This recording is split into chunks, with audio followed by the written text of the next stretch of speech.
Proud na proud ang award-winning actor na si Coco Martin sa kanyang partner na si Julia Montes matapos mapanood ang trailer ng Saving Grace. Ito ang latest acting project ni Julia sa ABS-CBN kung saan muli niyang makakasama ang megastar na si Sharon Cuneta at ang kapamilyahang aktor na si Sam Melby.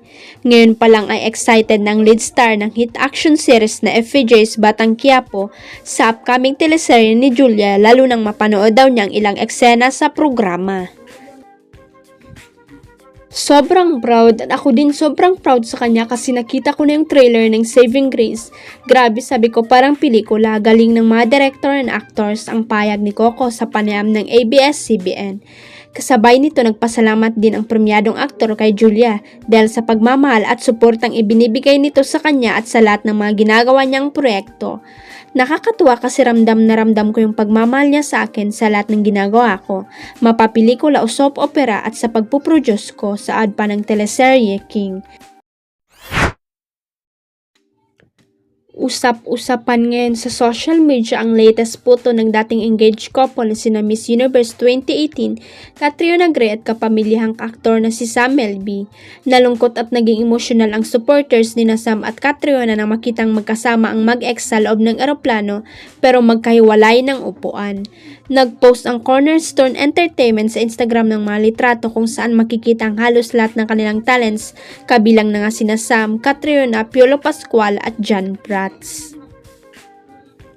Ang nakalagay sa caption ng post ay, "Hey Canada, you're in for a treat. #Cornerstone All-Star Canada, #Cornerstone Concert." Kapansin-pansin sa mga litrato na hindi magkatabi sa upuan, sina Catriona at Sam kaya naman napareact ang mga netizen, kabilang ng kanilang mga supporter na umaasa pa rin na magkakabalikan pa ang dating magjowa. Narito ang ilan sa mga nabasa naming comments mula sa IG post ng Cornerstone. Di na sila magkatabi sa seat, Kat Sam.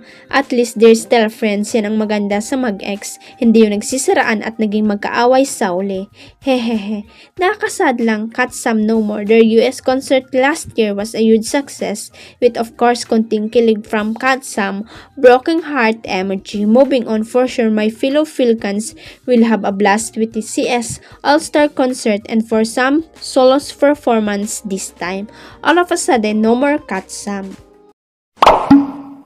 Huwag kalimutang i-click ang subscribe button at i-ring ang notification bell para sa latest at legit chika updates.